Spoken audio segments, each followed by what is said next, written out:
E aí, Marcos, como é que você está? Primeiramente, Tranquilo.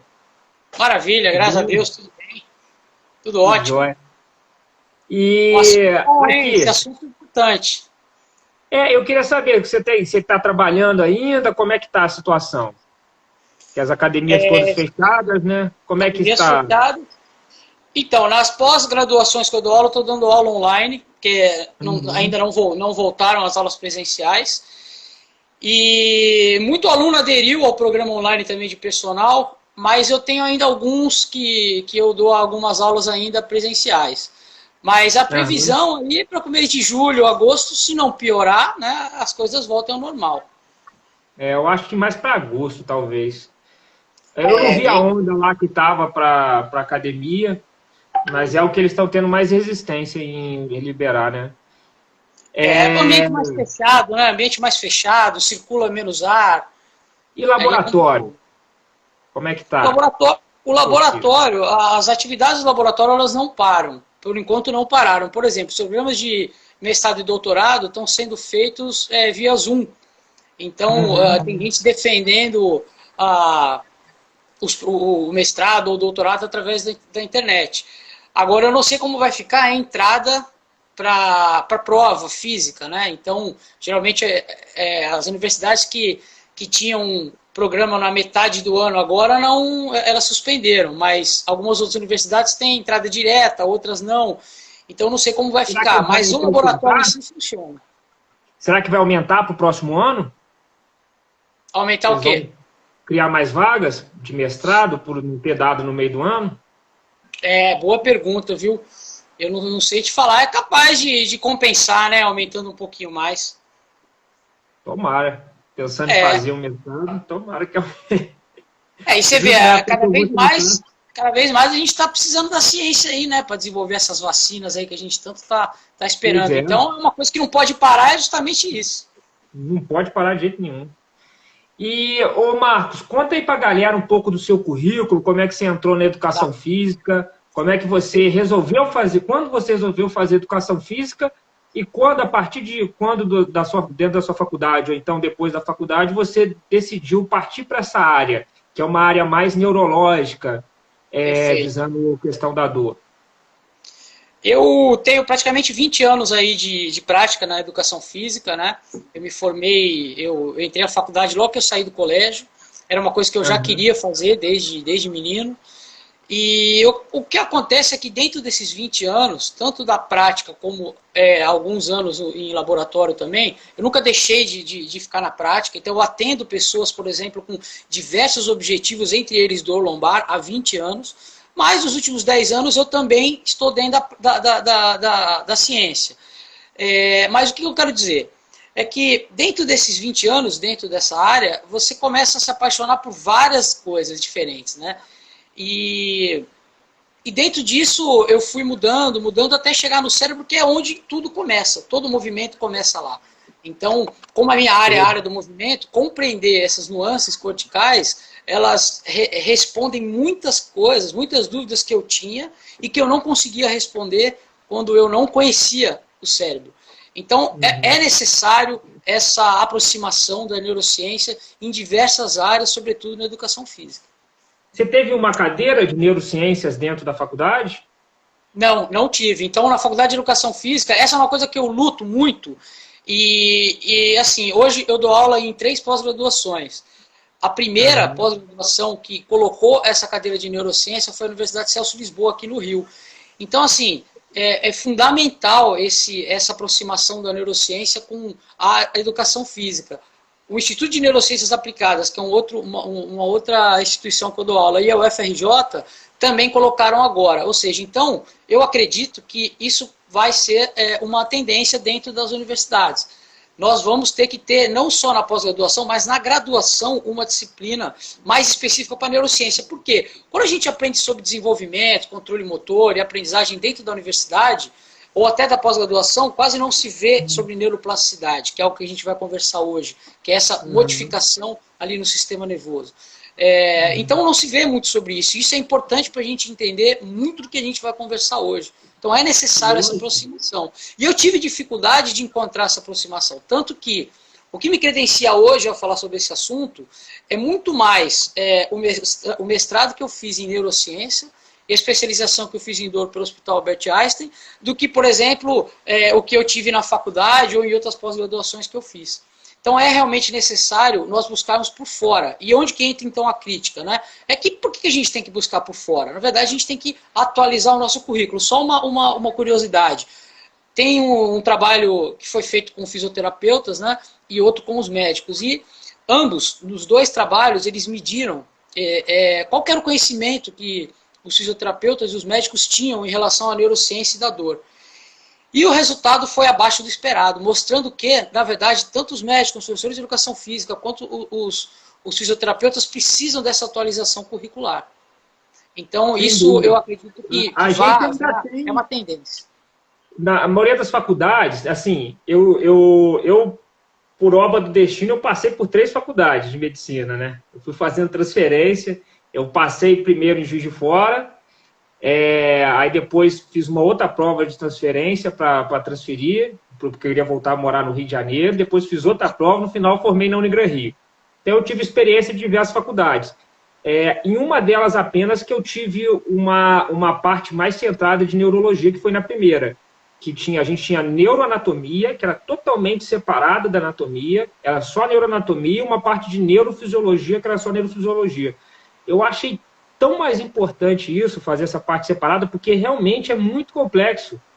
O sistema nervoso central e periférico é muito complexo, a atuação dele inteira no nosso corpo. Então, assim, eu acho que foi um erro das outras faculdades não separar essas cadeiras, né? Exatamente. Mas também tem na medicina, a gente, além de aprender pouco, mas a gente acaba aprendendo, a gente tem que aprender, né? Até por questão de outros problemas, como o AVC, que são muito comuns na nossa prática, e demências também e tudo mais. Nutrologia e medicina esportiva também, que é a minha parte de atuação, nem se comenta, rapaz, nem sabia que existia. Eu fui descobrir que existia medicina esportiva depois de formar. Então, eu acho isso eu acho um absurdo. Se não renovar isso daí, como é que um médico hoje forma, ou um profissional de saúde, sem saber a importância do alimento, da alimentação, qual alimentação é mais importante, como você vai orientar o seu paciente com a alimentação mais importante, qual a importância da atividade física, você não faz ideia. Você forma sem saber noção nenhuma de como a prática de atividade física atua na nossa promoção da saúde. Isso é um absurdo, entendeu? Então, eu acho que se não olhar isso daí, se não renovar, a gente também vai continuar desaprendendo muito, perdendo muito na faculdade, né? E aí, hoje a gente decidiu falar sobre dor lombar, né? Que é um tema, assim, bem interessante, porque quem não tem dor lombar? Eu tenho, a grande maioria das pessoas possui algum tipo de dor lombar, de motivos variados, e aí a gente, com certeza, assim, muitas das pessoas que estão assistindo a gente vão se identificar com algumas coisas que a gente vai falar hoje. E aí eu queria começar perguntando para você sobre como a gente pode conceitualizar a dor. O que significaria a dor? E quais são os tipos de dor que a gente tem? Se você puder dar alguns exemplos.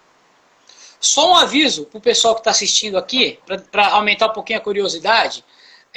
Eu já adianto que a dor lombar não tem relação com o core fraco, tá? Então isso aí, ao longo da live a gente vai falar sobre isso. Então por quê? Você que está entrando agora falando, eu conheço esse assunto para curar a dor lombar é só alongar e fortalecer o core. Não tem nada a ver. A gente vai vir quebrar mitos aqui e até certo ponto polemizar em muitas coisas. Então é importante assistir e acompanhar essa live, porque a gente não vai falar o que se fala realmente dentro da faculdade. A gente vai falar muita coisa baseada em artigo de 2 anos para cá, ou atual, inclusive, né, que acabou de sair. Então não tem como a faculdade muitas vezes atualizar. Então vale a pena a gente ficar até o final aí.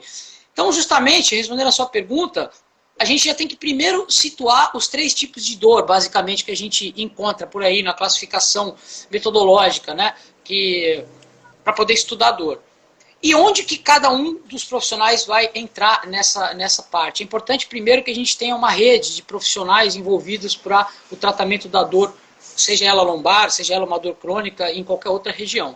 Então é importante que tenha médico, que tenha fisioterapeuta, tenha professor de educação física, tenha psicólogo, nutricionista. Então hoje também é muito comum e importante de certas dietas que ajudam pacientes com dor crônica, pois apresentam uma dieta menos inflamatória. E isso é importantíssimo no controle e no alívio dos sintomas.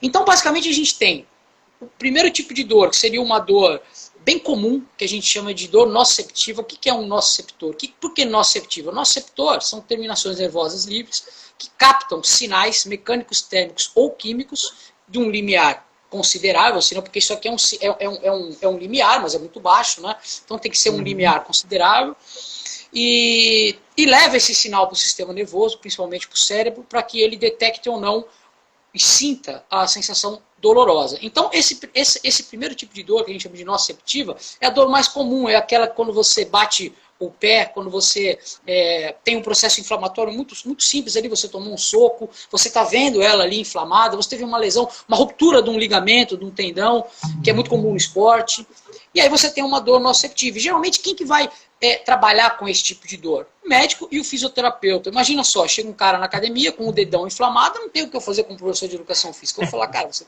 procura um médico, né? Procura um fisioterapeuta para te auxiliar e depois você volta. Então, essa dor é a mais comum. Mas tem uma dor que não tem relação com músculo e articulação propriamente dita, para facilitar, que é uma dor no sistema nervoso. Essa é uma dor periférica, que é a dor somatosensorial. Então, uma dor que geralmente ela é acompanhada daquele formigamento, daquela queimação, aquela dor que o cara sente, por exemplo, o aluno, o paciente, ele sente que está descendo lá para a perna, está descendo para o dedo, tem um caminho muito claro. É bem comum, por exemplo, quando você tem um pensamento de uma hérnia, ou quando você tem alguns casos de diabetes. Então, esse tipo de dor é uma dor que você tem um caminho claro e ela vem acompanhada dessa queimação. Agora tem um outro tipo de dor, que é o principal e que é onde a gente vai entrar e que é onde cabe bastante polêmica, principalmente em relação a fortaleço ou não fortaleço, tenho postura ou não tenho postura, que é a dor que não tem nenhuma lesão somatosensorial, não tem nenhum processo inflamatório, não tem nenhum dano aparente e mesmo assim tem dor. Essa é a dor que a gente chama de nociplástica, que é a dor crônica. Um exemplo, para a galera entender, é a dor lombar crônica. Ou então, para ficar mais fácil, o que o Marcos está falando? Como assim uma dor, sendo que eu não tenho lesão? Uma dor fantasma, por exemplo, uma dor que você tem num braço que foi amputado. Como é que você vai ter uma dor num braço que foi amputado? Você não tem mais o braço, como é que está doendo? Agora, você imagina então essa dor voltando para a lombar. E aí, do mesmo jeito que você está querendo cuidar um braço que não existe, será que você tem que cuidar uma região específica também que pode não existir a lesão lá? Então, basicamente, esses três tipos de dor, nós temos intervenções diferentes. O professor de educação física vai potencialmente trabalhar muito com esse último tipo de dor, que é a dor crônica. Por quê? Porque o paciente, o aluno, já passou pelo médico, já passou pelo fisioterapeuta, já teve alta e foi para a academia. E essa dor não sara. E aí, já fiz tudo e nada eu consigo diagnosticá-la. Né? Já tive alta. E aí como é que eu faço? Como é que eu prescrevo para esse tipo de aluno? Como é que a gente trabalha com esse tipo de aluno? Então, basicamente, 3 dores.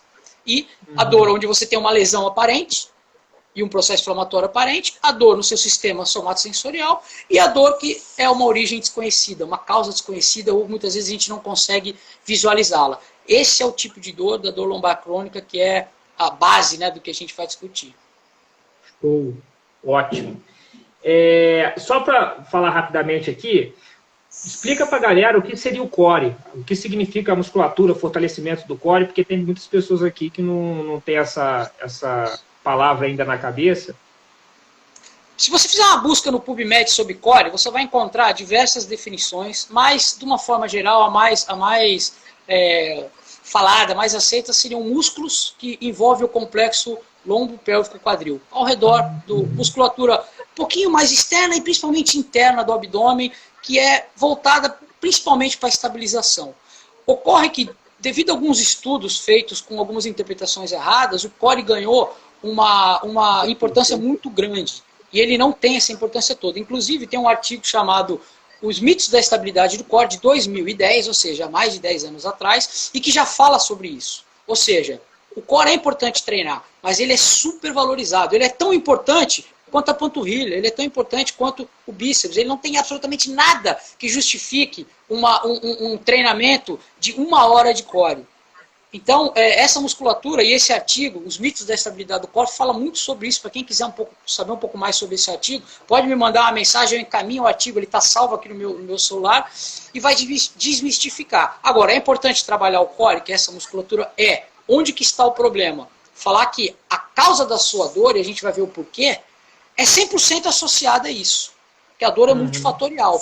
Nós teríamos uma visão muito reducionista em falar que só um músculo e uma região é a responsável pela dor. Inclusive, isso começou também lá na década de 60 com Janda, que era um clínico, né, um cara que trabalhava com esse tipo de dor, e ele começou a trazer as síndromes cruzadas, mostrando que se você tivesse falta de alongamento numa região ou fraqueza em outra, você teria dor. Ou então também, junto com o Paul Hodge, que é um fisioterapeuta, que disse que o atraso em determinados músculos internos, mais ditos como transverso abdominal, iria levar a dor. Então, ele mesmo, Paul Hodges, lá na frente, disse que não era assim. Depois de 20 anos, ele começou a mostrar que não era assim.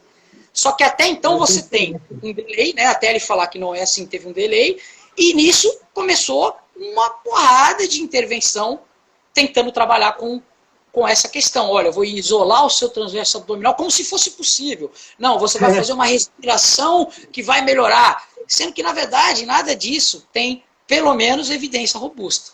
Então, é isso que eu falo quando o cara que ligou, a pessoa que ligou hoje a live, está falando assim, é muito fácil trabalhar com dor lombar, é só dar exercício de fortalecimento do core. Não, não é por aí. Principalmente porque a gente já viu que tem 3 tipos de dor. E tem uma dor que não tem relação com ele.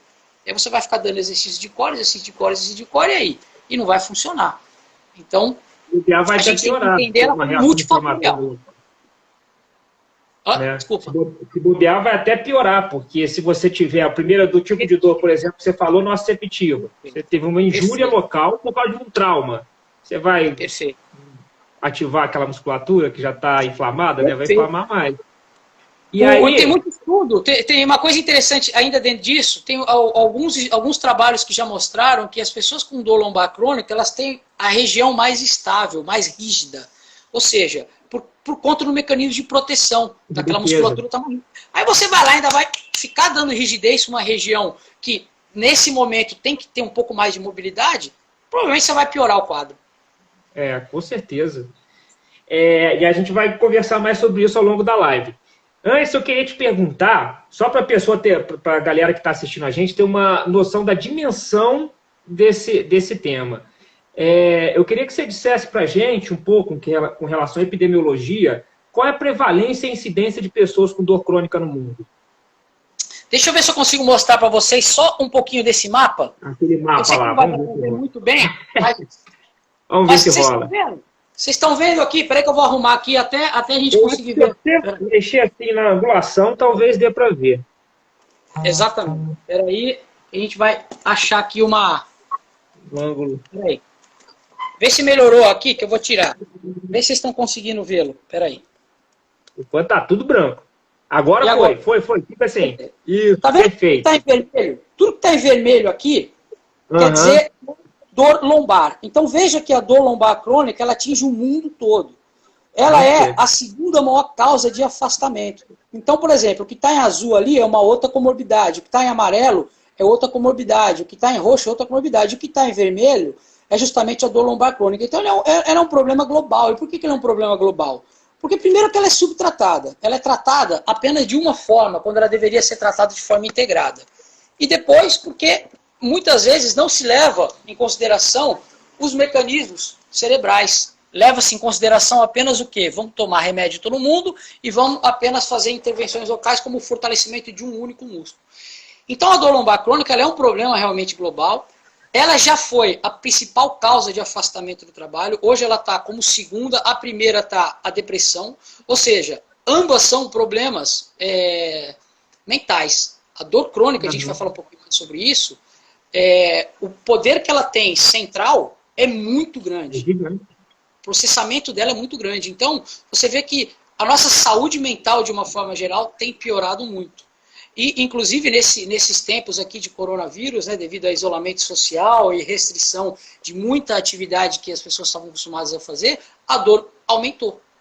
Sendo que diminuiu o trabalho, né? O cara ficava horas sentado na cadeira e falava que a dor era do trabalho, mas aí ele não está mais trabalhando, está em casa e a dor continua e começou a aumentar com a ansiedade, com a depressão. Então, ou seja, é um assunto realmente que é muito interessante e ele envolve, como a gente viu no gráfico, o mundo todo. Com certeza. Você diria que a dor lombar, com relação às dores, é a principal causa de afastamento?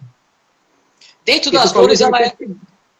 Dentro das dores, ela é a principal causa de afastamento. Inclusive, ela não está sendo corretamente tratada. De uma forma geral, as pessoas tentam trabalhar dentro do ambiente de trabalho, de escritório ou qualquer ambiente de trabalho, a ergonomia. E quando você compara a ergonomia com o exercício físico é superior.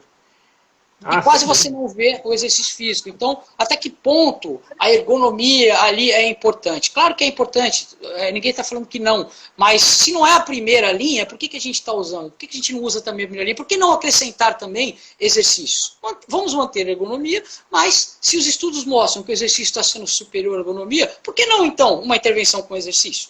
Né? Só vai acrescentar. Qualquer coisa é melhor do que nada, né? Qualquer coisa é melhor do que nada, mas não quer dizer que o que está sendo feito é o melhor. Eles podem melhorar com relação à atividade física. Eu acho uma das coisas assim que as empresas não se tocaram ainda, não aqui no Brasil, né? Nos Estados Unidos você tem, o Google faz isso. Eu acho que a importância de estimular a prática de atividade física nos seus funcionários, porque com certeza isso vai melhorar o rendimento dos funcionários durante o trabalho. Eu acho que se às vezes as próprias empresas investissem 1 hora do tempo de horário dos seus funcionários, 8 horas de trabalho, você tirasse 1 hora ali para estimular uma prática de atividade física dos seus funcionários, levar alguém para estimular isso, dar uma aula e tudo mais, com certeza as outras 7 horas seriam muito mais proveitosas, porque você teria funcionários muito mais bem dispostos, com saúde, porque o nosso corpo ele se adapta a uma melhoria quando você faz uma atividade física, né?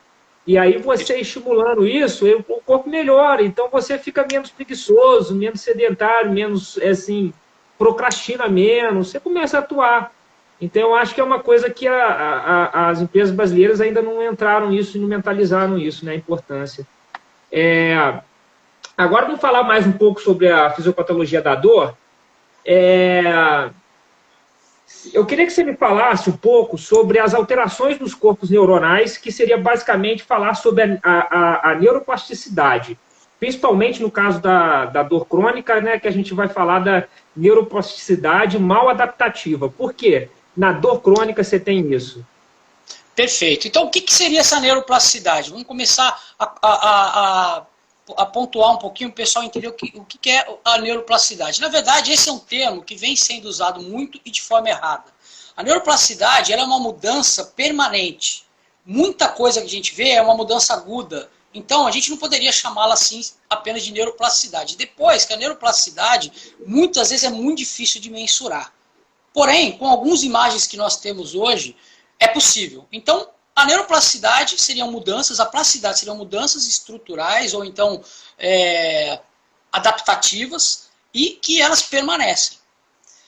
Enfim, então, o que acontece? Por exemplo, o pessoal entendeu, o aprendizado... Podem ser resolutivas. Oi? Mas que podem ser resolutivas. São mudanças do sistema nervoso que eles fazem porque a gente tem algum problema de dor, né? E aí ele, para tentar tirar daquela situação, nos livrar daquele problema, ele gera essa mudança, essa modificação. Algumas modificações, elas são para sempre. Pelo menos até hoje ela é para sempre. Qual que é o grande problema? A gente vai falar justamente sobre os corpos neuronais. Então, eu vou tentar mostrar para vocês aqui, e aí eu vou falar para vocês, é pequeno a foto, mas só para vocês terem uma ideia, porque isso está documentado num trabalho de 2010, e deixa eu pegar ele aqui. E ele vai mostrar um pouquinho do que a gente está falando. Que são alterações morfológicas que ocorrem. Então, vamos olhar aqui, aí eu explico melhor. Espera aí. Tem que movimentar de novo o celular. Senão... Peraí. Tá dando para ver um pouco? Foi. Um pouco. Não tá dando... Isso, agora tá bom, tá bom, tá bom. Mantém assim. Então, aí nós temos algumas figuras, e o que elas mostram aí? Elas mostram, na verdade, um aumento de conectividade. Então, existe um aumento, eu vou falar primeiro exatamente o que ocorre, depois eu explico de uma forma mais simples. Então, o que a figura mostra? Ela mostra um aumento de conectividade, um aumento no número das espículas dendríticas, tá vendo uma árvore dendrítica, ou seja, essas terminações nervosas passam a ter muito mais ramificação. Então, isso é um aumento no número das espículas dendríticas. Existe um aumento, uma alteração em toda essa circuitaria que acaba acontecendo o quê? Mortes neuronais e proliferação e ativação de células glias. Tá bom, como é que a gente faz agora para simplificar tudo isso que a gente está vendo? Então, eu vou explicar. O que acontece é o seguinte. Então, a gente viu aqui que tem mudanças estruturais, que não é brincadeira, que existem mudanças aí sérias e estruturais. E por que elas acontecem? Acontece pelo seguinte. Quando você tem um estímulo mecânico, térmico ou químico na sua periferia, e você tem um processo inflamatório, você tem um neurônio e um outro neurônio que vai receber isso daí. No meio deles vai ficar essa sopa inflamatória. Essa sopa inflamatória é normal, é um mecanismo de defesa, vai ficar sensível, e o corpo tende a reabsorver. Ocorre que, em aproximadamente 7, alguns autores colocam 7, alguns autores 14% das pessoas, elas vão apresentar um problema e isso vai cronificar. Tá bom, mas o que isso tem a ver com esse slide que eu mostrei? Tem a ver com o seguinte, quando você tem esse neurônio e esse processo inflamatório no meio, quando cronifica, esse neurônio aqui, que era responsivo a um estresse mecânico, térmico ou químico, esse estresse não tem mais, esse neurônio já não está mais respondendo a ele, mas aqui no meio vai ficar sempre esse processo, embora você não esteja tendo mais um estímulo mecânico, térmico ou químico. E aí esse segundo neurônio começa a ter essas modificações. Então esse outro neurônio que está recebendo infinitamente esse estímulo, ele começa a ter essa arborização. Quando a gente fala arborização, você imagina isso daqui, né? Ó. Ele começa a ter vários disso daqui. Imagina que ele só tivesse uma. Agora ele tem 3, amanhã ele tem 6, ou seja, ele fica muito mais suscetível aos estímulos externos. Então, isso já é uma neuroplasticidade, porque houve uma modificação ali morfológica e que até então a gente não sabe como curar, a gente sabe como controlar. Mas como é que você vai tirar essa ramificação? Como é que você vai diminuir essa ramificação que ocorreu devido a essa circuitaria está toda alterada? Por isso que eu digo que, olha que a gente vai ver o cérebro ainda. Isso aí a gente ainda está nos neurônios, ali de segunda ordem. Olha, qual que é o outro grande problema? A gente tem o primeiro neurônio, o segundo neurônio, e essa sopa inflamatória.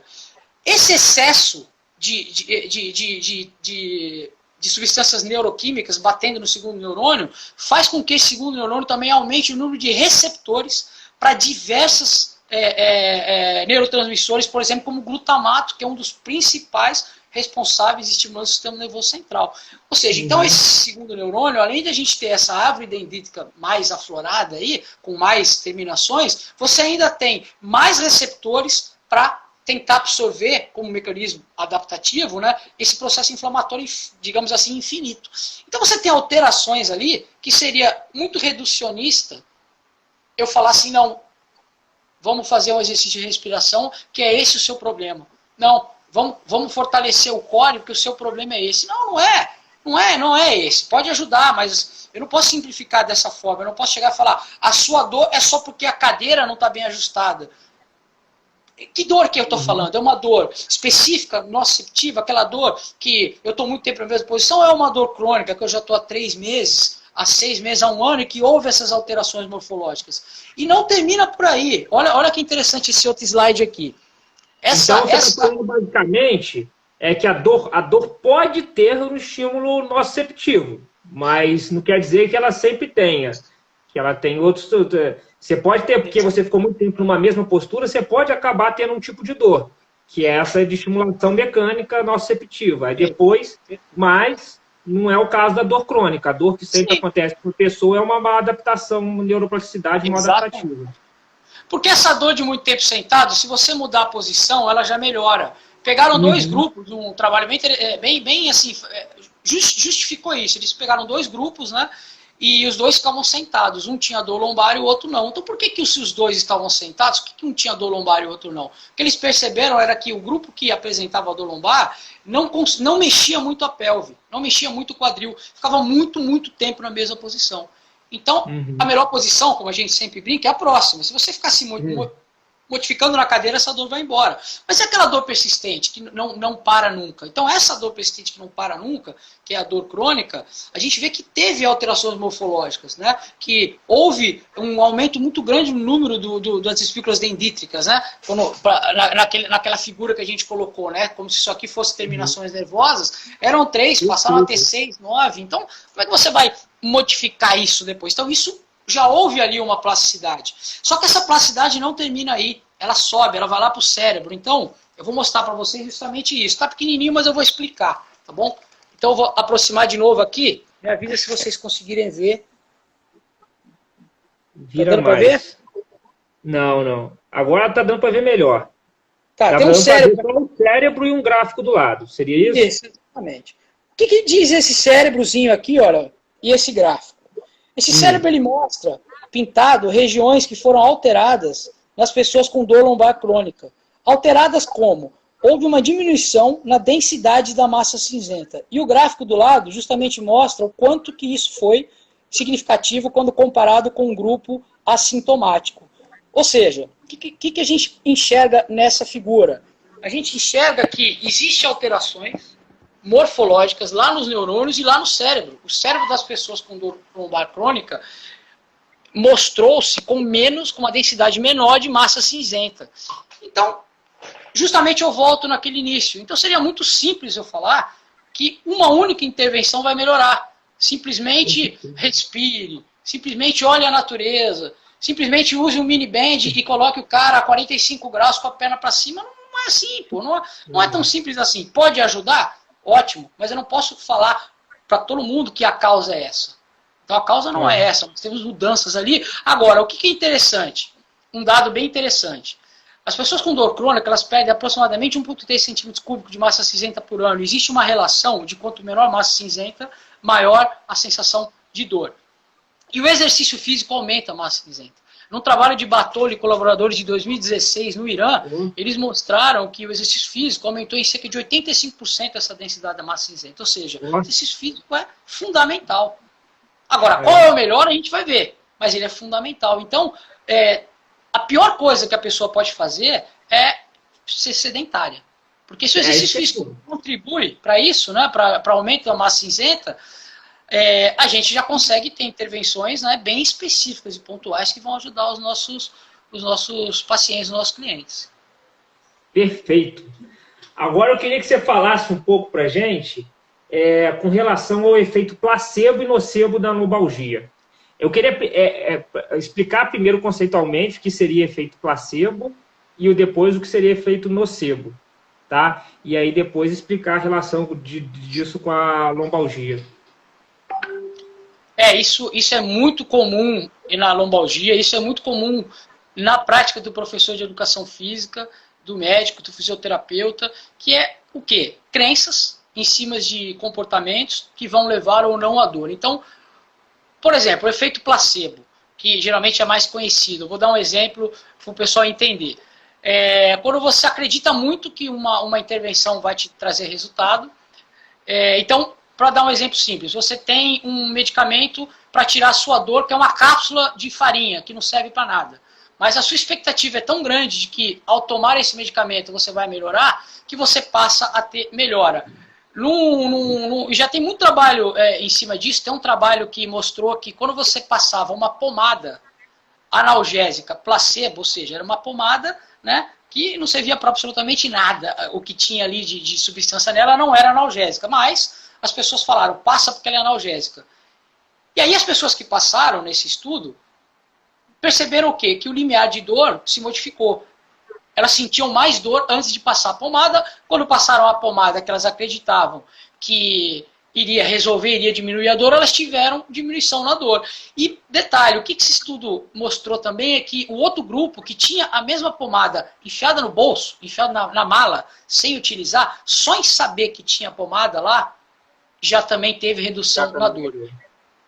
Isso é o quê? É a confiança. Então, por isso que é importante para nós passarmos confiança para o nosso cliente, para o nosso paciente. Porque ao passar confiança, a gente começa a diminuir esse ambiente potencial dele sentir dor. Então, isso é muito importante. Agora, tem um outro... Eu vejo isso muito na prática clínica, viu? Eu vejo muito isso com meus pacientes na minha prática clínica. Por isso que eu sempre faço questão. O médico, a primeira parte do médico é tratar bem o paciente, é dar conforto para o paciente. Que muitas das vezes, tem muitos pacientes meus que falam, já fui em 300 médicos, não melhorou. E muitas dessas vezes, realmente eu fiz um tratamento diferente, mas na maioria das vezes, eu diria na grande maioria das vezes, na verdade eu não fiz um tratamento muito diferente do que os outros fizeram. A diferença é que eu atendi o paciente com mais carinho, com mais atenção. Entendeu? Então isso eu acho que é essencial, realmente esse efeito placebo de você... O paciente se sente bem atendido, ele fala, hoje eu fui bem atendido, hoje o médico me olhou. Antes ele sai com a sensação, senão ele sai com a sensação de que realmente, não, ele chutou meu diagnóstico, ele nem acredita no diagnóstico que o médico deu. Então, é muito importante. E para falar de uma polêmica, efeito placebo, por exemplo, tríbulos. É verdade. É verdade. Agora a gente tem o efeito nocebo também. Fala do nocebo agora. Agora, olha que interessante, o efeito nocebo, ele já um exemplo que eu costumo falar muito nos cursos que eu dou é de uma tribo aborígena que carregava peso de tudo que era jeito, tudo que era forma, e aí veio a turma do deixa disso, não carrega assim, não faz assim, que você vai se machucar e tal, e eles não tinham nada, não se sentiam machucados, não se sentiam incomodados com isso, até o momento que foram lá e mostraram para eles um exame de imagem da coluna deles. E nesse exame de imagem da coluna, esse grupo, né, de aborígenes não tinham dor, como eu disse, eles não tinham nada, eles se movimentavam bem, mas quando foi feito esse exame de imagem, o que eles perceberam ali e mostraram para eles? Olha, a sua coluna está cheia de deterioração. Aqui, olha o tamanho dessa hérnia de disco. Pegaram uma hérnia desse tamanho lá, mostraram, olha o tamanho dessa hérnia de disco. Meu Deus, o que começou a acontecer? A partir daí, esse grupo passou a ter dor. Então, as expectativas negativas levou a esse grupo a ter dor. E o que é importante para nós dessa lição? É que se chega o nosso paciente, o nosso aluno, e a gente contribui com certas crenças de, olha, você não pode fazer isso. Olha, se você agachar, você vai destruir o seu joelho, a sua coluna vai embora. Olha, melhor você não olhar para o lado, porque você tem uma hérnia cervical, se você olhar para o lado, você vai travar e você vai ter que ir para o hospital. Quer dizer, você começa a trazer um efeito nocebo que o cara vai virar um robô. E aí você vai aumentar você vai aumentar o desconforto nessa região. E você vai piorar, vai ficar muito mais suscetível à dor. Então esses efeitos são muito importantes. Por quê? Porque muitas vezes na nossa prática, o nosso paciente, o nosso aluno, ele vem cheio de crenças. E a gente tem que ter cuidado. Agora, é um detalhe importante. Existe um efeito chamado backfire effect. O que é isso? É como se eu tivesse com uma arma e o cano dela virasse para mim e eu atirasse em mim mesmo. O que eu estou querendo dizer? Isso é o seguinte, você não quebra um mito, você não quebra uma crença com um paciente, com um aluno, na voadora, na força. Você tem que ir aos poucos. Porque se você chegar de sola, você vai criar o efeito contrário. O que ele acredita, ele vai enraizar, ele vai falar que você é ruim, que você é maluco e ele vai embora. Então você tem que ir aos poucos, conversar, mostrar o outro caminho, para que ele tenha confiança em você e aos poucos você comece a melhorar essa sua prática, para que realmente ele tenha melhora nos sintomas. Então esses dois efeitos são muito comuns na nossa área, principalmente em pacientes com dor lombar. Perfeito, muito bom, muito legal falar sobre isso. Falta assim 15 minutos, mais ou menos, para a nossa live terminar. Aí que qualquer coisa a gente faz o seguinte, Marcos, se você concordar, a gente tira uns 10, quando terminar, a gente tira uns 10 minutos para fazer o restante das perguntas finais, que vai ser coisa ping-pong rápida, e uma despedida.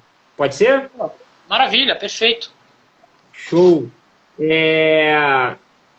Agora eu queria que você falasse com relação às alterações, a relação entre as alterações que nós temos na imagem e o que realmente o paciente sente. O que seria mais importante? A gente deve dar preferência a tratar o paciente ou tratar a imagem? A imagem seria o raio-x que a pessoa fez, ou a ressonância magnética, ou qualquer outra tomografia e tudo mais. Excelente pergunta.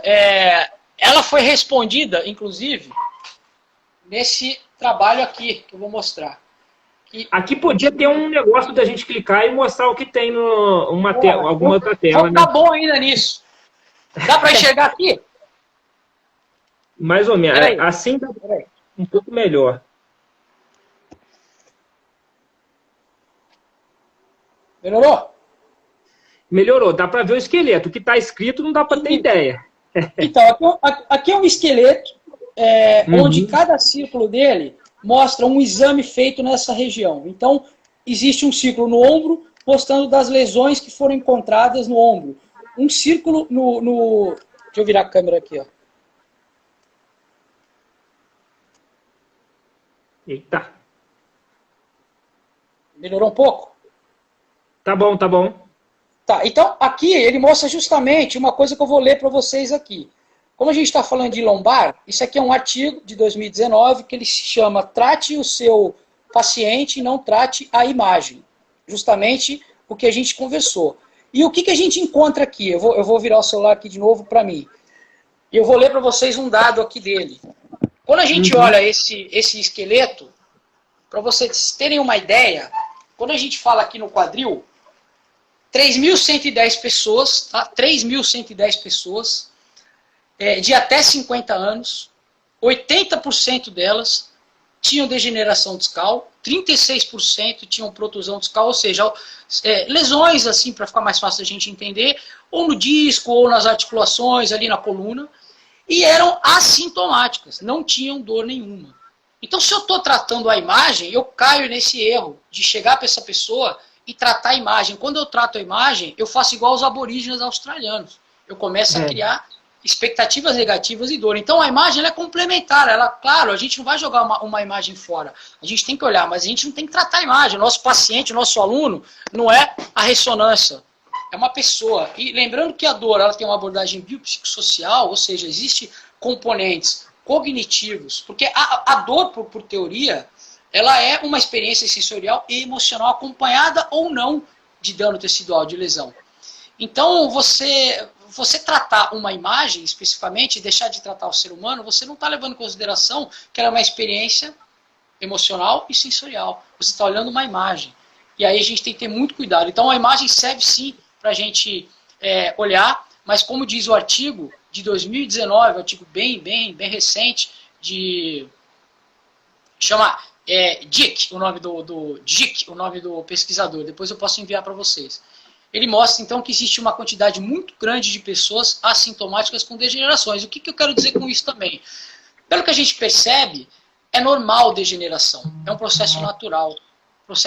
O meu cabelo está ficando branco e eu não tenho dor no queixo por isso. Então, não necessariamente uma alteração que eu tenho estrutural na minha coluna, no meu disco ou no meu menisco, necessariamente é algo que eu tenho que me preocupar com uma intervenção de, nossa, para a sua vida. Não, isso em muita gente não vai vir acompanhado de dor.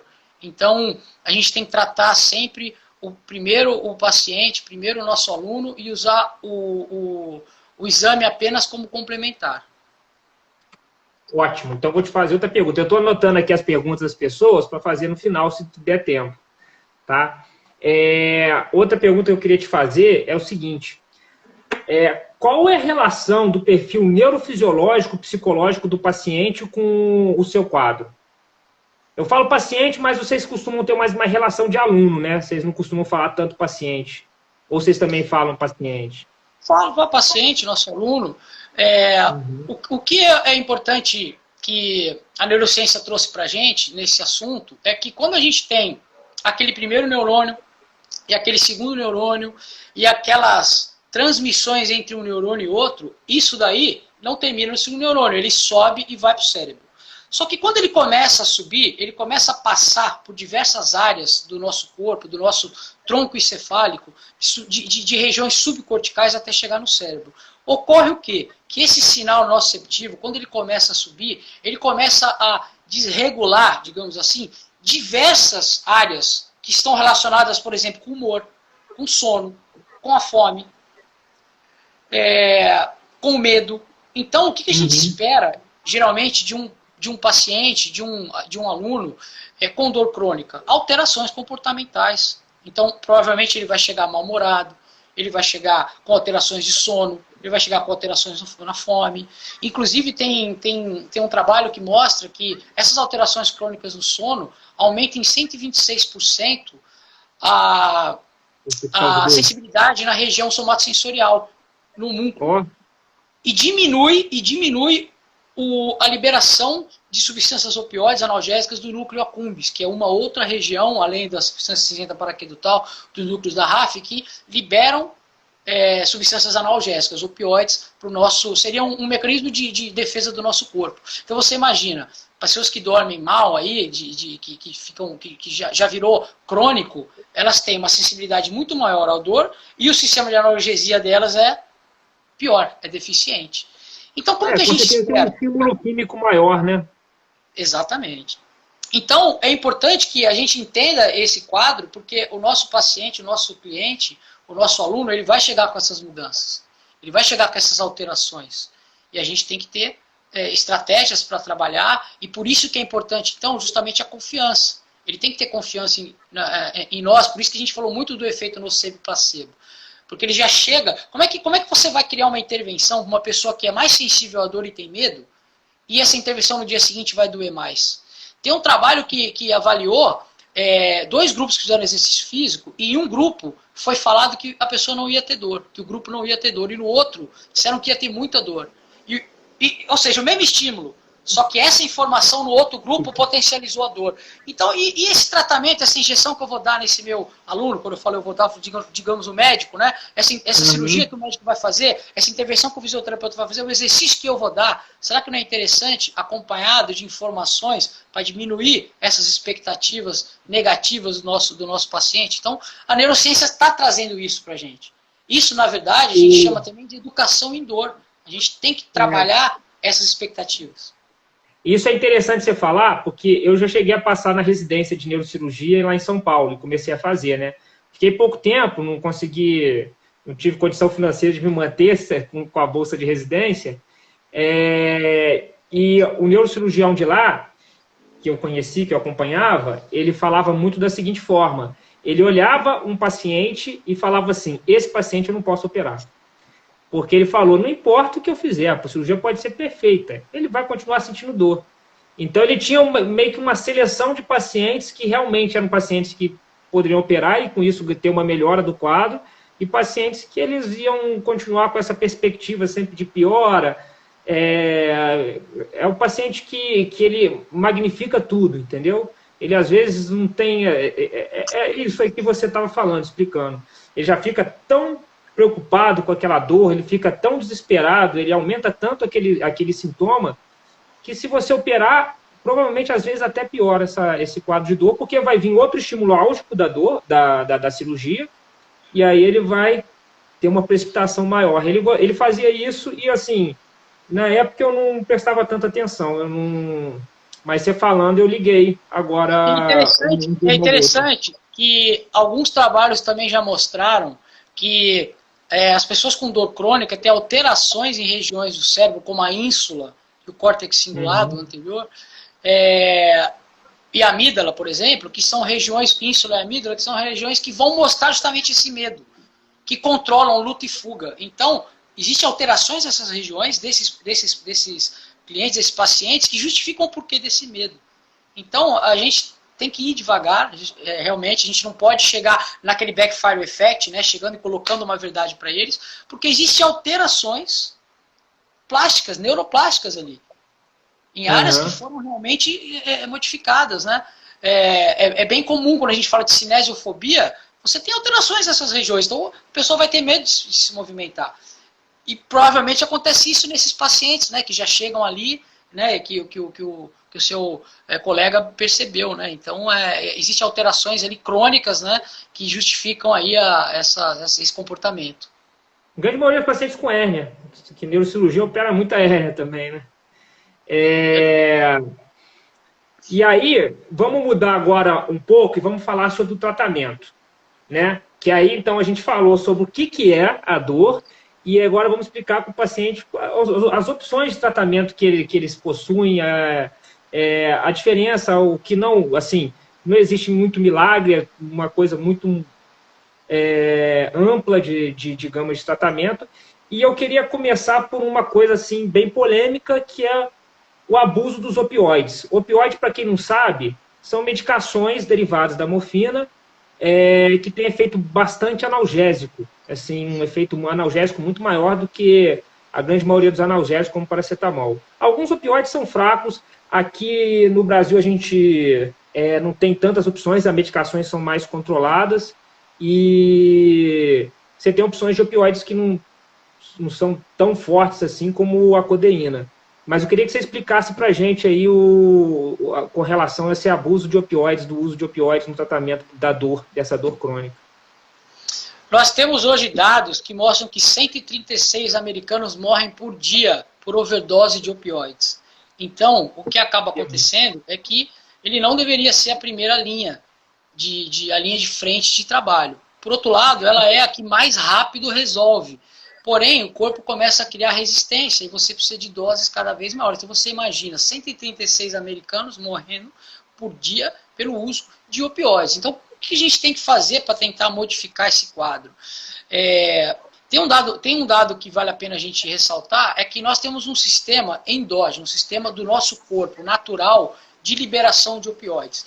E o abuso do uso, né, de opioides, de medicamentos que a gente coloca de forma de fora para dentro, exógena, ela começa a deteriorar e diminuir a nossa eficiência e eficácia do nosso sistema natural.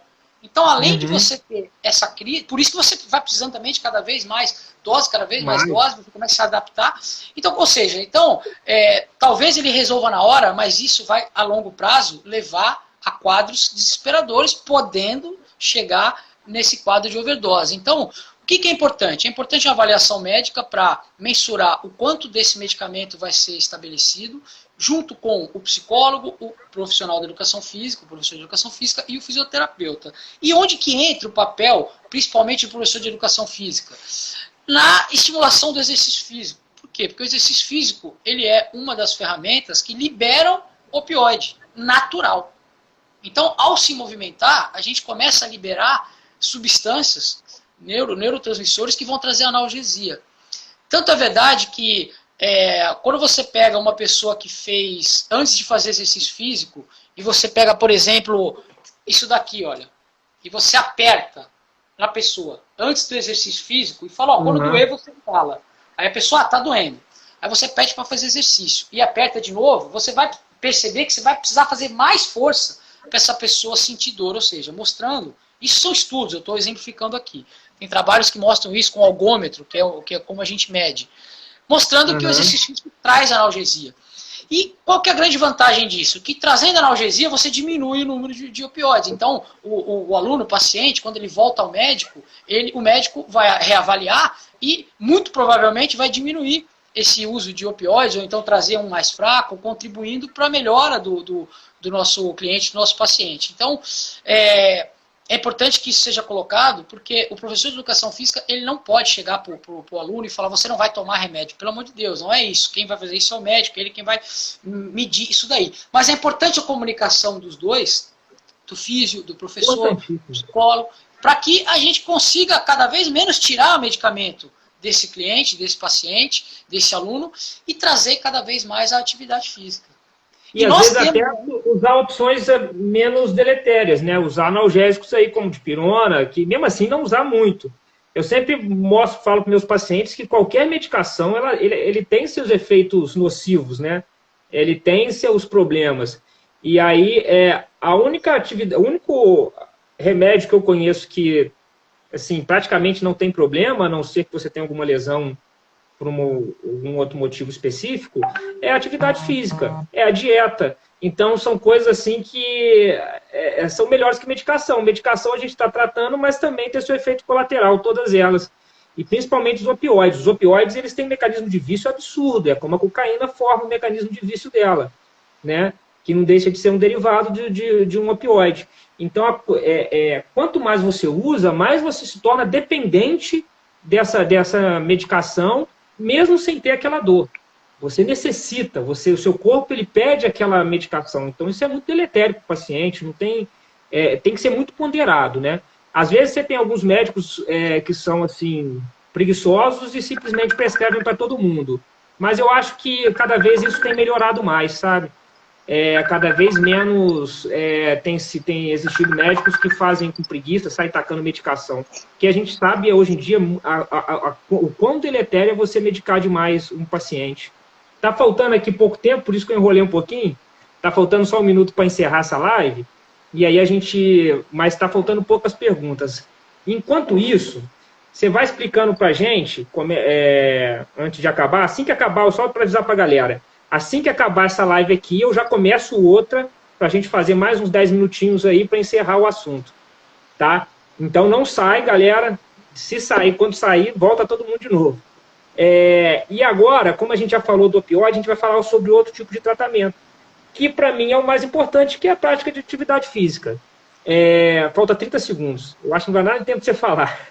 Inclusive, eu vou até falar para o pessoal, quando eles voltarem, da estimulação magnética transcraniana, o que é isso, a gente vai ver, do exercício e do opioide em relação à massa cinzenta. Se a gente perde 1,3 centímetros de massa cinzenta, cúbicos de massa cinzenta por ano em dor crônica, qual dessas intervenções será que ajudaria no aumento da massa cinzenta? Exercício, remédio ou a estimulação transcraniana? Então, quando a gente voltar, a gente fala... Estamos aí de novo. Nessa segunda parte, costuma diminuir bem os espectadores, viu? Mas o mais importante é que isso depois eu vou deixar gravado, eu vou fazer uma edição para cortar esse finalzinho, o início, né? E vou deixar no meu canal do YouTube, que é Esporte Medicina.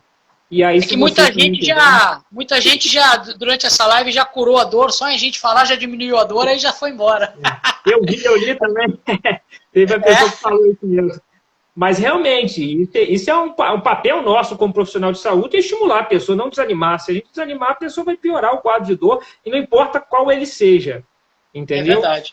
E é uma importância que eu vejo, por exemplo, na fé de cada um, assim, na melhora do quadro. Quando a pessoa tem mais fé, eu percebo que ela costuma melhorar, ter uma chance maior de melhora. Não quer dizer que vai melhorar, né?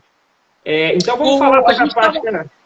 A gente estava falando do opioide do exercício físico, que é justamente agora. O que eu chamo a atenção?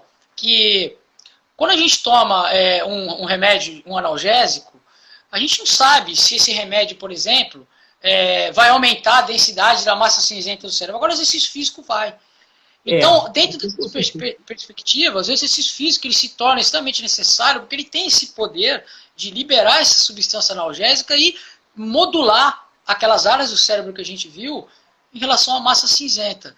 E hoje a gente também discute muito, antes da gente entrar mais profundamente no exercício, só por curiosidade pessoal, existe hoje dentro do laboratório, a gente trabalha com isso no laboratório, a estimulação magnética transcraniana. O que é isso? É uma bobina que você coloca aqui no cérebro, na cabeça, né? E essa bobina vai emitir um sinal, vai emitir uma corrente elétrica.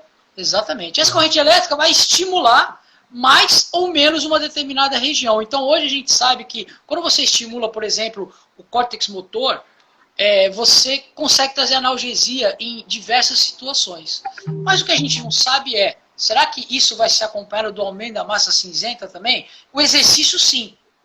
E como é que você vai ter uma bobina para colocar na cabeça de todo mundo na rua? Então, ou seja, isso aí é mais para fins de pesquisa, né? Vai dar choque em todo mundo. Então, o exercício físico, ele acaba sendo realmente a primeira linha ali que a gente tem que ter.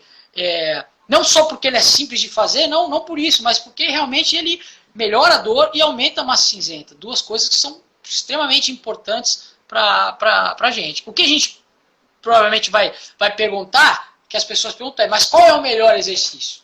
Aí justamente é essa pergunta aí que... A gente vai responder mais para frente, calma. Exatamente, calma. Eu quero e com relação à atividade física, você bem que explicou, né? Você quer falar mais alguma coisa, como ela melhora, como ela funciona como tratamento?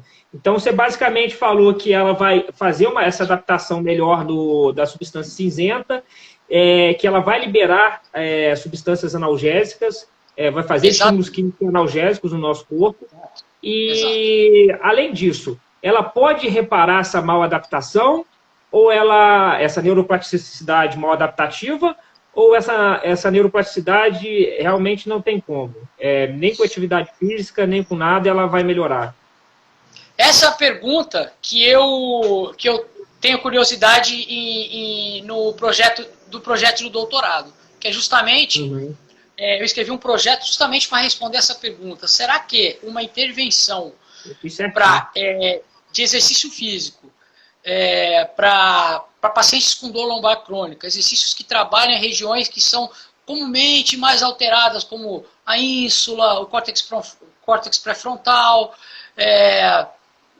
algumas regiões que a gente já percebeu, o córtex cingulado. Será que exercícios que potencialmente trabalham essas regiões seriam capazes de criar uma neuromodulação? Será que se nós passarmos a fazer uma ressonância magnética após essa intervenção, nós encontraríamos essas áreas alteradas? Então, hoje, até agora, eu não vi nenhum trabalho que respondeu essa pergunta.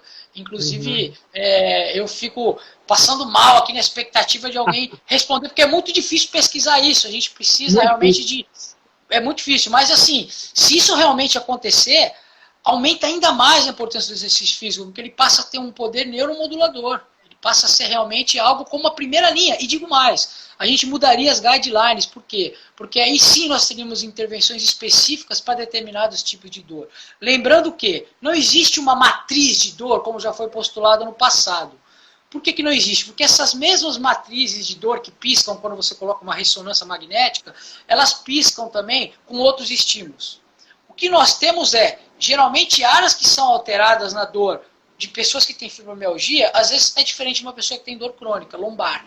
Então, é importante que, nessa perspectiva, se a gente sabe que algumas regiões são alteradas na dor lombar crônica, como, por exemplo, a área de planejamento, a área do medo, será que se eu fizer uma intervenção com exercícios que eu estimule o planejamento, que eu estimule o ganho do medo, né, com exposição gradual, será que eu não vou conseguir modular essas regiões? Então, essa é uma pergunta que eu acho que quem conseguir responder vai conseguir modificar. O que a gente sabe o exercício vai trazer analgesia. Oi? Ganho Nobel. Vai ganhar.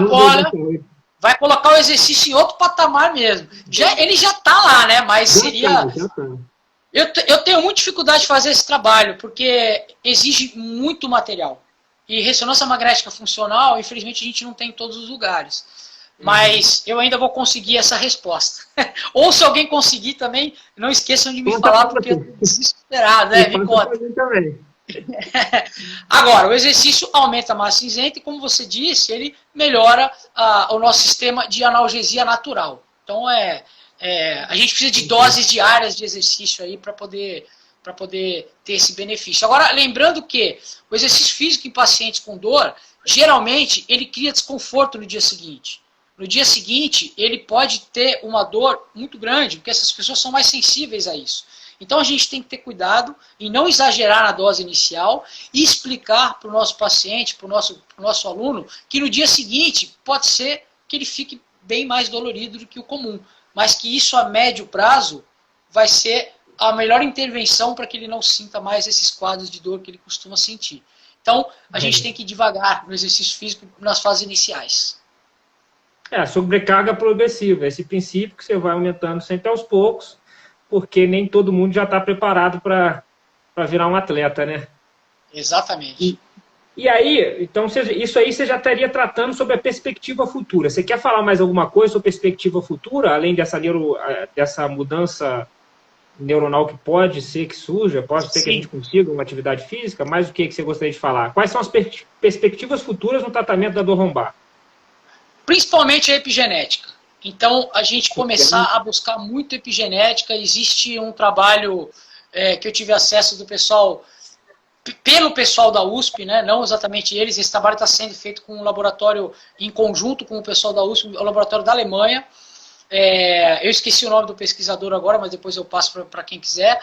E eles estão olhando principalmente o DNA. E eles perceberam que algumas modificações naquele envelonamento do DNA, que ele é todo assim, quando você utilizou algumas intervenções que afrouxaram isso, diminuiu e melhorou muito a dor crônica. Então, cada vez mais se estuda hoje, como perspectiva futura, essas questões de epigenética. o quanto a gente consegue modificar também essas alterações que a gente viu, por exemplo, lá do corpo dos dendritos, da árvore dendrítica, o quanto a gente consegue trabalhar de intervenção e naqueles receptores que foram eles aumentaram os receptores para a substância P ou para o glutamato, o quanto que a gente consegue modificar todo esse cenário. Então, essa parte de epigenética, da neurobiologia da dor, que assim, é fantástico, é fascinante ler trabalhos sobre isso, mas no começo você fica desesperado, né, porque um monte de molécula e tal, mas assim, depois que você começa a entrar mais e tudo faz sentido, realmente você vê que é lá que grande parte dos estudos agora de perspectiva futura, eles estão tentando ir. Justamente por quê? Porque a gente tem que tentar a cura, né? Hoje a gente tem muito controle, mas a gente ainda tem que avançar mais na cura, cada vez mais na cura. E talvez a epigenética possa trazer um caminho bem promissor aí. Então, vale a pena acompanhar bastante esse campo. E para chegar à cura, primeiro a gente tem que saber o motivo. E então, meio caminho andado, né? Exatamente. E agora, o que acontece? As perguntas meio que acabaram, mas eu tenho 2 quadros que eu gosto de fazer com todos os convidados, Marcos. Como eu já tinha te falado antes, eu gosto de deixar 2 quadros. Um que é falar sobre mitos, né? Se são mitos ou não. Eu gosto de deixar 2 perguntas polêmicas ali. E uma depois que é ping-pong, que é papum. Então, começando com essa parte dos mitos, que é a parte mais polêmica, a parte que dá mais contestação, eu queria te perguntar se é mito ou não. Dor lombar e postura, essa relação. Existe boa postura? Existe uma postura que realmente diminua a dor lombar? Existe? É mito. É mito, um dos grandes mitos. É um dos grandes mitos. Já tem diversos trabalhos falando sobre isso. Eu tenho os trabalhos, posso enviar para quem quiser, mas eu já adianto que é mito. A melhor postura é a próxima. Qualquer postura que você sustentar por muito tempo, você vai ter dor. Se eu ficar assim, por muito tempo, vai doer. Se eu ficar assim por muito tempo, vai doer. Se eu for para a Austrália, com a coluna reta, naquela cadeira de avião, vai doer. Então, a melhor postura é sempre a próxima.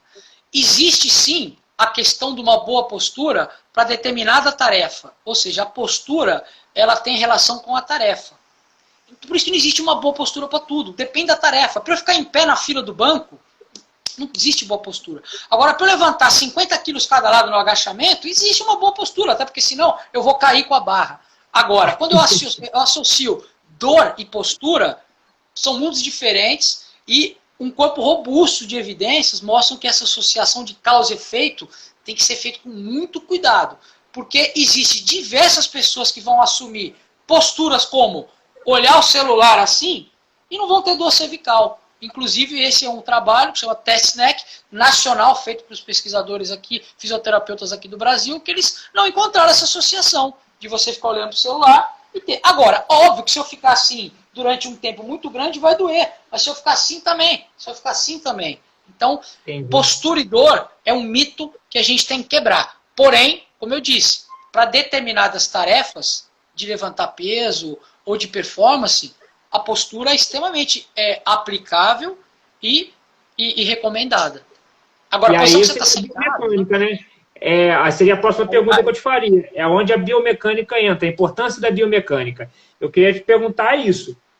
A biomecânica importa? Ela é importante no nosso dia a dia, seja na prática de atividade física ou na movimentação? Tem muitos trabalhos que já mostraram qual a forma correta de pegar um peso do chão. E não tem a forma correta de pegar um peso no chão, os trabalhos foram até 15 quilos. E se for 16 quilos? Não sei. Mas até 15 quilos não mostrou. Então a biomecânica me parece que para tarefas cotidianas, tarefas normais, você não tem tanta relação. O que acontece é o seguinte, existem formas de você pegar peso que aumentam ou não o desconforto na região lombar. Por exemplo, quanto mais próximo o peso está de mim, menor o desconforto. Quanto mais longe, pior o desconforto. Eu tinha uma aluna que ela ficava com o bebezinho no colo e ela sentia dor lombar. Quando ela passou a ficar com o bebezinho próximo dela, a dor diminuiu. Quando o bebezinho ficava longe, a dor aumentava, porque aumenta o desconforto, porque essa musculatura paravertebral vai trabalhar mais. A pressão intradiscal também vai aumentar. Então, se a pessoa já tem um problema ali pré-existente, ela vai sentir um maior desconforto. Porém, para as atividades do dia a dia, para você amarrar o seu sapato, você não precisa ficar mantendo crenças de que você não pode flexionar a sua coluna. Para você ficar em pé na fila, para você sentar na cadeira, não. Tem trabalhos que já mostraram que diversas situações de você sentar na cadeira são corretas e aumentam a reidratação do disco após um estresse mecânico normal, como um agachamento com uma barra, um estresse saudável. Tá? O disco achatou porque ele achata mesmo, o Sávio fala muito bem sobre isso, mas ele reidrata de novo. Se ele nunca achatasse, a gente estaria na Lua agora, a gente ia crescer e nunca mais ia diminuir de tamanho. Então, é normal esse tipo de coisa.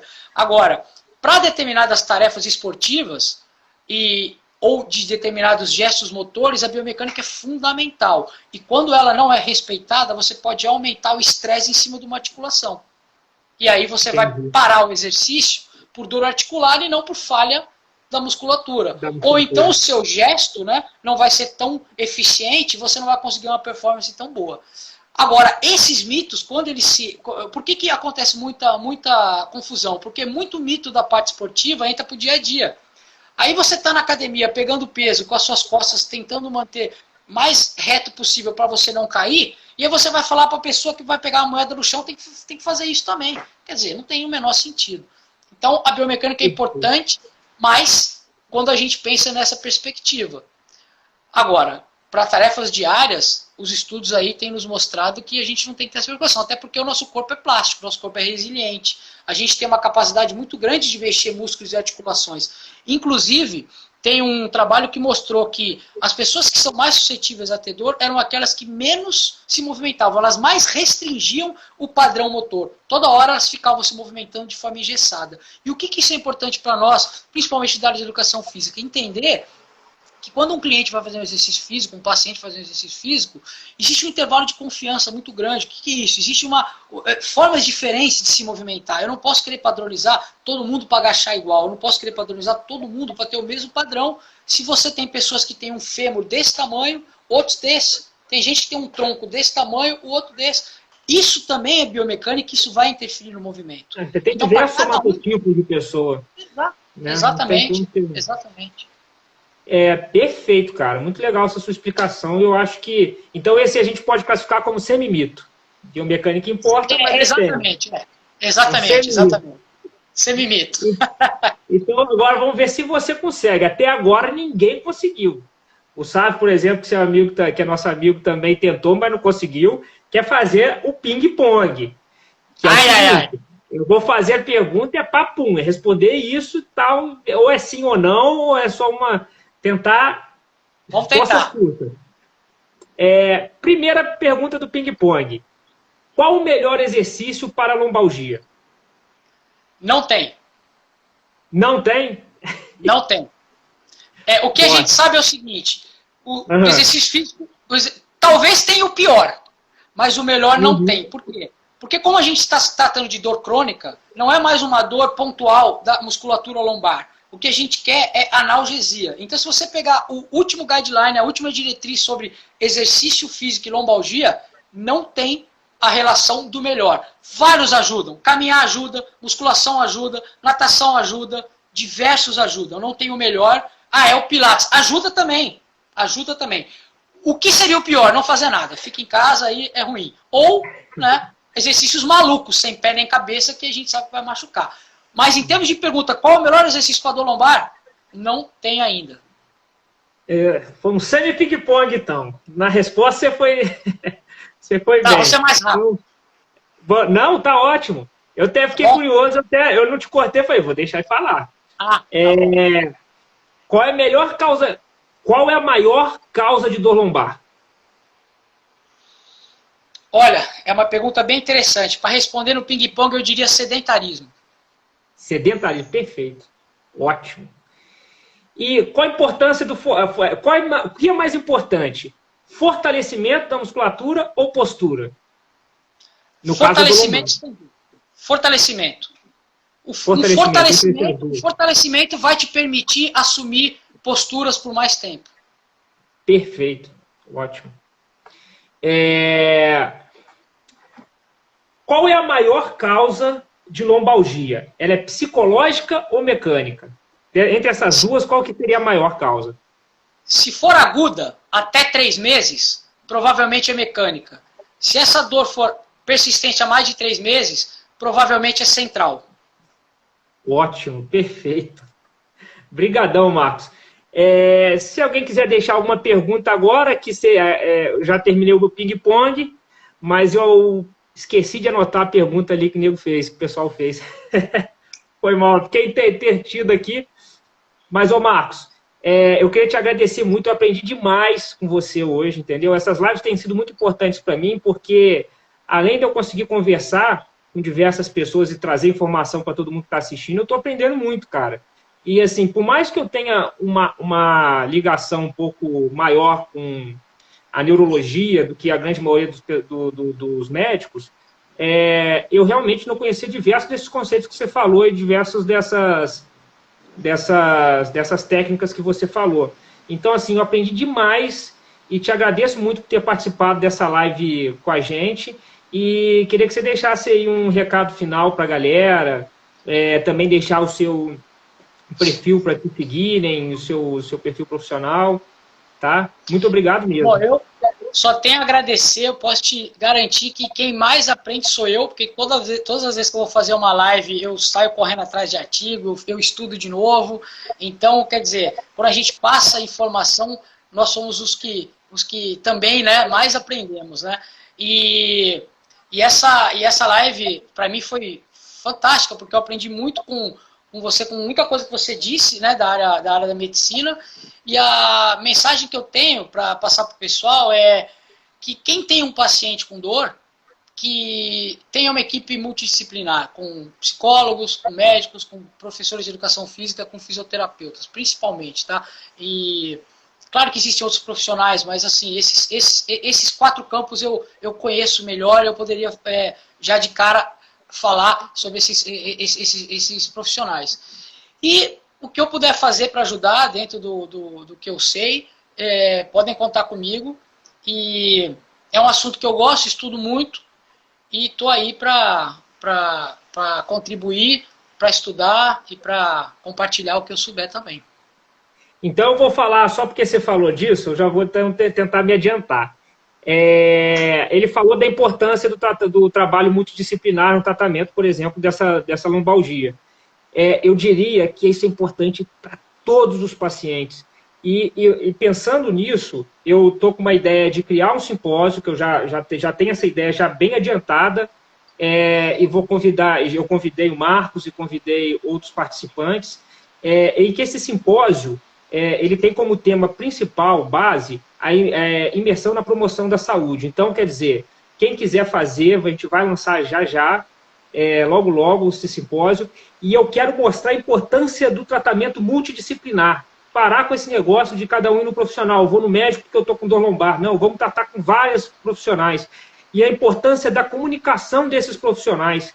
Então, dentro desse simpósio, a minha intenção é que tenha muitos educadores físicos palestrando, fisioterapeutas, nutricionistas, psicólogos e médicos. Então, assim, eu tenho certeza que, sim, todos os simpósios, todas as vezes que eu fizer ele, esse vai ser a principal minha intenção, que é de mostrar esse trabalho multidisciplinar e a importância de todos. E se preparem, porque vai ser muito legal, cara. A gente está preparando uma coisa muito legal para todos assistirem aí. Né, Marcos? Maravilha, vamos com tudo. E agradecer a todo mundo que ficou aí. E espero que a gente possa de novo vir conversar e trazer bastante informação para todos. Muito obrigado. Sem dúvida.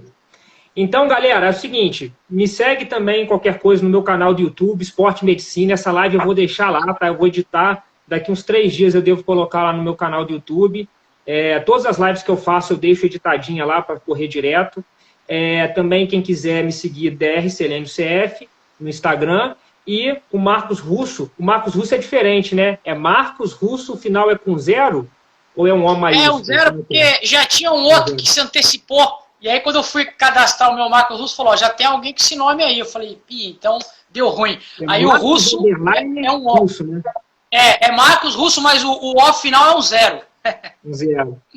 Então tá joia, galera. Obrigado aí, Marcos. Até a próxima aí. Obrigado Valeu, mesmo, viu? obrigado, gente. Um grande abraço. Tchau, tchau.